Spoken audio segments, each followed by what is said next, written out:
guys, this morning for breakfast for my hubby, 2 whole wheat toasts with butter. I made 2 pancakes. This is the leftover twice baked potato, so it had red onion, cheese, bacon, barbecue sauce, and I just cut it up and cooked it in the pan again. It's crispy. There's some egg, and then I have this bacon cooking. This is the already cooked bacon, but I'm just crisping it up, then I'll paper towel it, and he'll have about 4 or 5 pieces, and there's a piece each for the girls because they love their bacon too, so their daddy will share and give them each a slice when it's cooled down. But yeah guys, that's what's for brekkie from my beautiful hubby this morning. Just thought that I would share that with you. Look at that beautiful twice baked potato. Now it's 3 times baked because it was leftovers, but how great is that? Yum. She's trying to bury a coconut cookie. Oh my goodness. Oh, she heard me. You heard Mama. Coco's laying right beside me, so look at her toys. I pick these up about all the stuff on the floor. That's like the cotton from the actual little doggy teddies, but yeah, I pick these up about 3 times a day. And she hauls them out and plays, and I don't mind. I don't mind, because you're a baby girl. Yes, you're a baby girl. Oh, I know. I know, Cupcake. You're such a good girl. Boo-boo. Okay, guys, so I want to make this video for my friend Jacqueline. I was so happy watching her vlog today, and she was saying how this winter she's going to research and plan for a garden next summer. Jacqueline, that made my heart so happy. I'm so excited for you because I loved your deck garden. One thing I learned this summer is that these type of pots, they're limited because, good girl, Cupcake, they're limited, especially for big things like my pumpkins. I was happy and it was like a roller coaster. They wanted so badly to grow, but there just wasn't enough room for the roots or nutrients in a limited pot. So these 3 things here, my tomato plant right there that was in a pot is completely done, and the frost affected it. But my tomato plants that are actually in the garden are healthy as could be. They're thriving. I literally just picked another bag full of tomatoes to give away today. And you guys, they're still blooming. Do you see all the flowers? Like, the frost is not affecting them. They're all still, look, we got mini tomatoes growing. These guys are still growing. I wish you could actually see how much tomatoes we gave away. Plus we have a big, like, here's another tomato. Look, tomato. We got tomatoes all here. I don't know if you can actually see the amount of tomatoes we have. And every single night we get frost. Every night. So compared to the tomato plant in the pot, as soon as the frost came, it killed it. The stuff in the ground, I mean, you guys seen how I did the garden this year? We already pulled our yellow beans. Oh, my dad's calling. Hold on. Oh, you guys, sorry about that. Dad was all excited. Him and my mom are at a beach not far from here, about 45-minute drive. And he was like just calling me to tell me about it because he thought me and my hubby didn't know. Get out there, girl. Get out there. So what I was saying is yellow beans, they're done. But if I still had them growing, the frost would not affect them because they're so tough. They can grow anywhere. It's just I did 2 separate plantings of yellow beans. Get out of there. Oh, Dad's calling again.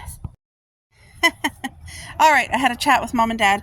So you guys, I don't know what these are called, but they are stunning and they're getting ready to bloom. Look at, there's one bloomed, but there's this one, all those here and here. These, like I said, I don't know how they turned pink this year because usually they come out green and then they turn like a cream color, but they're all pink and I did not do anything to create that. I love it.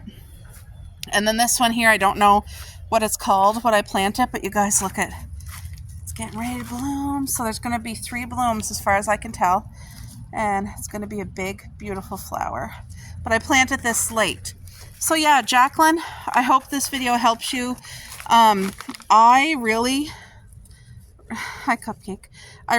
focused on perennial fruit garden. That is 90% of my gardening on our property. So we have everything from strawberries, blackberries, blueberries. We have grapes, kiwis, hipcasts. What else do we have? Gooseberries, raspberries, cherries. I'm just looking around the yard, kind of seeing what else I got.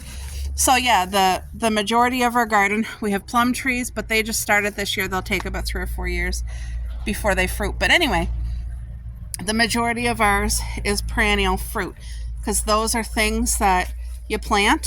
Oh yeah, I said kiwis already. And see, we have walking green onion here. They come back every year. It's not something you have to plant every year. You plant it once and it grows. Get out of the strawberries. Look, the plants are as tall as... Come on. Get out of there. Come on, Cuppy. Come on. Get out. Come on. She's a fruit girl. She loves her fruit. Now, you guys, like I said, frost. We're into October. We're still growing strawberries. Look at these guys are still growing. Now, these are the little pink ones. These are not the ones. Plus, I picked some strawberries. Me and Cupcake just had some earlier. See, I didn't pick these ones in time. Oh, no, this one's damaged. It's okay. Pluck it off. This one's still good. Just needs to grow a little bit more. Anyway, strawberry season is pretty much... Oh, here's a nice big one. You guys... This one's rotted, so you just pluck it off. That's all you got to do. Get that puppy away from the good ones. But the strawberries are still producing. And it depends what strawberries you get. But these guys have been producing all summer. Early summer, midsummer, late summer. And I mean, the fruit's still pretty big. They're nice and sweet. But they're not my first choice. The pink flowering ones are really not my first choice. Anyway, I just wanted to say, Jacqueline, gardening for me, I know everybody does it different. The way my dad does it, his garden is successful. His garden is 20 times bigger than mine. This is just our vegetable garden here. But all I do is my heavy work is in the fall, and it's not even heavy work. Can you guys see my green peppers right there growing? There's like 6 of them there. They're still, the frost doesn't affect them. They're in the ground and they're doing fine and they're still growing. Do you guys see them? I hope that you're seeing them. But anyway, my biggest thing is in the fall, which we're fall now. Like, my tomatoes are still growing, so I have all my compost here, but I have grass clippings, tons of coffee grinds. This is seaweed here on top. But that puts the nutrients right back into the soil, and it has all winter to compost. And then next spring, I don't have to do anything except plant the stuff. And I mean, if you guys seen our garden this summer, it was an abundant blessing. The biggest thing that I do is I do pray over my garden, and I thank God for blessing everything and giving us abundant harvest. And I know that does have a huge part. It's the biggest part right there. Just being thankful and praying about it. I pulled off these ones by accident, but yeah, here we are, October, still getting strawberries, guys. I mean, you can't even... Thank you, Lord. Please bless this to my body. I'm gonna see how... Oh, that's so sweet. You guys, I've fallen in here and squashed some of my plants. They're resilient. They keep growing. But yeah, everything did well. And for me, I do the most simplest garden that I could possibly do so that it pretty much takes care of itself. That's including our perennial fruit that comes back every year. But it's been in such an abundance that we've been able to share the blessing with family, with friends. And the tomatoes are so much so, like we gave our neighbor this here full. You see that container right there? It's a pot. I filled that. They got that. And then just the other day, a lady came. I had posted on Facebook that we had an abundance of tomatoes to share. So she came and picked up a bucket. We still have a big salad bowl of beautiful green tomatoes in our home. And there's still going to be about 2 more buckets full. Like, you know what I mean? And you guys see, we're not an organized garden. Things don't have their space. You can't really like walk on through the aisles. Everything is clustered all together, nice and tight. And like I was telling Jacqueline, I'm not the one to come out and water my garden.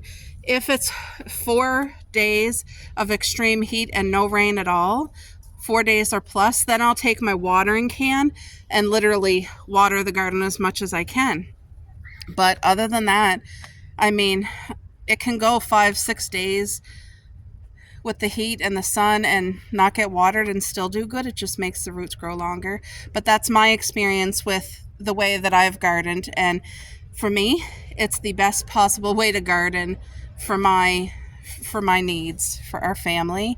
And yeah, so you guys, I got this ready this summer. I invested some time, and I have all the coffee grinds and eggshells and grass clippings and seaweed on my piles, so it's going to be perfect to like disintegrate over the winter. And then next summer I'm filling this whole row with my strawberries, and the rest, all of this, I'm going to fill it in with strawberries. So these will be our last 2 rows of strawberries because we have more than enough. But I wanted to make it so that we would have more than enough to not only fill our home, but to be able to share with my parents and my grandmother and like family. Like my aunt came this summer, she picked strawberries. My dad came up. Cupcake! Next summer, I'm doing homemade strawberry jam. Cuppy, come here. She's always into something, ain't ya? Aren't ya? She looks bigger in this photo, but I promise you, she's a tiny little girl. Hey, you're only 5 pounds, aren't ya? Oh, she hears somebody. There she goes. There goes Coco. They love being outside. So yeah, Jacqueline, I'm so excited to see what your thoughts are for your garden for next summer. I know whatever you do, don't let yourself get stressed or overwhelmed, because the second that happens is the second you start to not like gardening. So I went into this knowing, okay, I know that I have limitations with what I can physically do, and I just knew that I needed this to be something I really enjoyed, like a therapy and not a stress.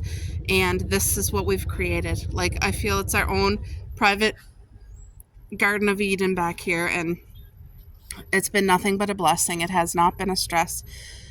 Now, the vegetable garden part, you guys know this is small, but you can still grow a lot in a small area. Like, what, 3 feet by 6 feet maybe? I mean, but it's been a blessing. So I hope that helps some.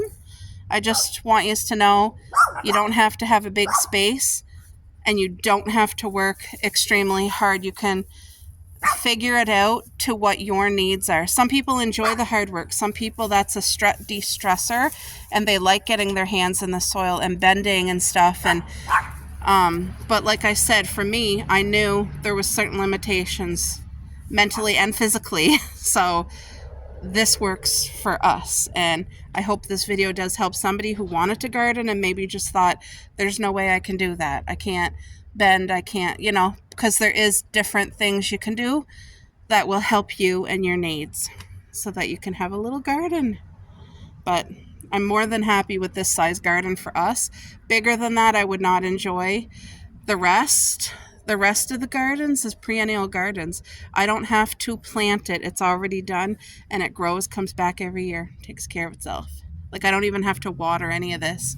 So, yep. And you guys, for those of you who have watched this summer, you guys seen the beautiful abundant strawberry pickings.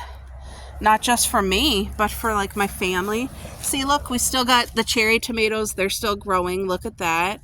And I don't know if you guys can see these beautiful peppers growing. Can you see them? Look at, there's green peppers growing. And yeah, tons of tomatoes. I can see them here, but I don't know if you guys can see them on the camera.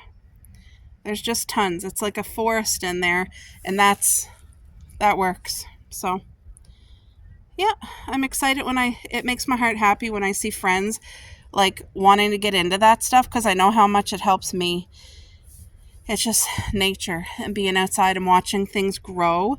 And then what's even better is that you get to like eat from your own garden, and it makes your heart happy. Like this summer, you guys seen we got 6 corn on the cob from our corn. It was the first summer we ever grew corn. Next summer I'm going to grow like 3 times the amount. And I made corn chowder for the first time in my life, and it was with our own corn from the garden, and it was a 50. It was so good. So yeah, it's wonderful. But I don't know, I got off track talking, but I hope that you guys enjoyed just seeing the closing up of the garden, because I mean, the frost will get heavier, the days will get much colder, but even though we're in October and there is frost, things are still growing and doing well. So I just wanted to share that with you guys. I have been really enjoying these blackberries. Actually, not just me and Cupcake. She loves them just as much, but they're big. What? Are you coming for one? Okay. Here you go. Paris used to love these. There you go. Get your blackberry. Get your blackberry, girl. Anyway, these are about coming to an end as well, but I've been enjoying them for a good month. And they're so bountiful. Like, they're still... Look at... You guys see how big these berries are? Look.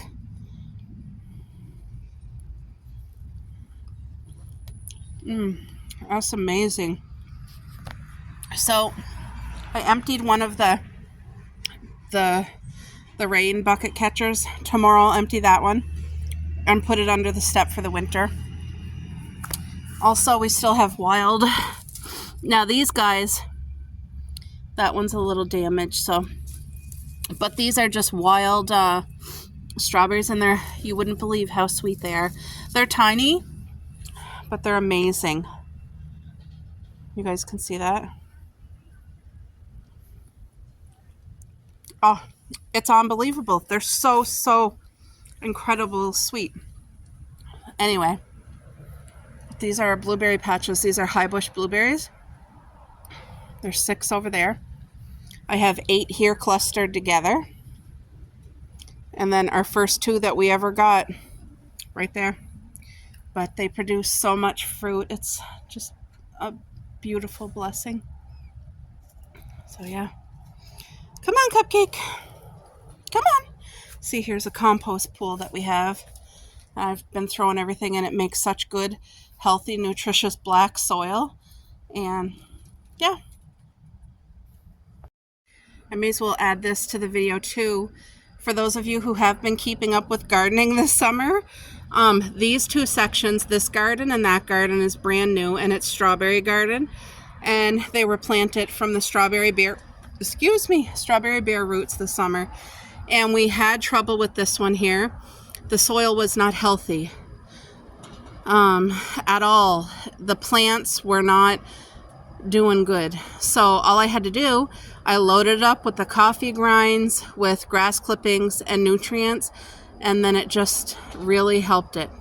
And now it's fine. And this stuff here, look at how big that is. This is just one summer.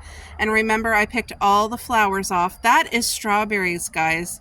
Do you see how extra tall it is? That's just from nutrients, natural nutrients. Everything I told you, I'm not leaving anything out. We do not spray our plants. We do not add Miracle-Gro. It's all natural. And then right beside it, kind of wrapped up, that is our cherry bush tree. So all together, but they're healthy, they're happy where they are. And this right here produces 2 separate times, early and late. It's still growing strawberries, and I've had to pluck tons of flowers off, but if I would have let them go, they would have still grew beautiful strawberries. But when you plant it the first summer, if you pluck all the flowers, you're going to get big fat strawberries. If you don't pluck the flowers, you're still going to get a ton of strawberries, but they're not going to be the biggest that they could have been. You know what I'm saying? So that's what I've been doing over the years, and I really enjoy it. But these two gardens, I mean, this one here is 3 feet by 3 feet. That's about 2 feet by 8 feet. And you're not going to believe next summer the amount of strawberries these two little gardens will haul just themselves. You just let the runners fill it in, which you can see that's what happened. I let the runners take over because I did try before letting there be spaces between them, and it doesn't real I prefer the more strawberries over like the ginormous strawberries. Now you're still going to get big strawberries, but they're all crowded together. You're going to get more abundant, and that's what I figured that I liked. So yep, so I just want to share that with you guys. It's just wonderful to do. Once you get into it, it becomes such a gift that you want to do a little bit more and a little bit more. So, but it takes, I didn't just start this summer. This takes a couple of years to get going. Like this summer, I focused on 3 new strawberry beds, which was 1, 2, and then 1 in the front. And next summer, you guys seen the 2 rows that I'm focusing on, but I'm not doing any more strawberries after that because we have more than enough. More than enough. And we do have some strawberries growing along our home right there. And you guys can see how the runners are coming right out onto the pavement. The runners that are on the pavement, they will die this winter. They're going to die. But I'm leaving them all there because it's great if we have any family or friends that want to start a little strawberry patch themselves, even if it's 2 feet by 2 feet. Then you just cut them off and let them plant it at their own home, and there you go. But yeah, so I hope you guys just enjoyed seeing the little things you can do, and you don't have to have a lot of space, but it's a blessing.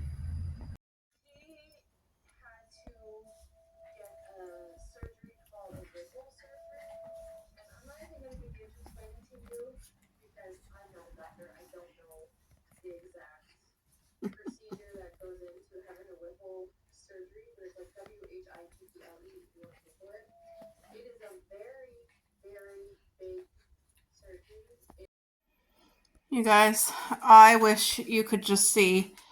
Crap, you can't even see the steam. I promise you there's steam coming from this puppy, and look, it's been steaming, mopping the floor. It's literally the best tool that I have for home cleaning. I love this, and it's been such a blessing. $10 at a yard sale. So if you leave it in one spot, you don't want to leave it long because it's so hot. But what I do is I give the floor a really good vacuum, and then I spray whatever my favorite spray is. And right now it's vinegar with the purple Lysol, and it just smells so calming. So you just spray that directly onto the floor, and you want to make sure you put, what's that water? Distilled water only. Can you guys see the steam? I feel like you can't see it at all. Anyway, this puppy, my floor has always been clean, but never to this beautiful extent. And just the fact that my mind knowing like, okay, not only is it clean, it's literally sanitized. So I get excited to do my steam mop. I really do. I'm not joking. Now there's all different kinds. There's some steam mops that their handle goes up and down. And that was the first one I tried that wasn't working, but I really didn't like that pumping action. This one doesn't have that pumping action. It just puts steam out completely the whole time. Did you guys see the steam? Probably not. Anyway, you can hear the steam. You can see the steam. And it's amazing. It's a 50. See, I wish you guys could see that steam, but it's not showing on camera. Anyway, whoa. I'm telling you, this is, no more will I ever boil water and do my mopping. Like, this here does it all. Oh, so happy. It cleans the way that I like. And What else was I going to tell you? Oh yeah, it's good for real hardwood floors. It's good for cushion floor, tile floor. I don't know what else, but it's amazing. It works for us. And then when you are done, you have to set it on this pad or else it will burn your floor because it gets that hot. See, it stands up. Anyway, I'm going to finish up, guys. Chat with you in a bit.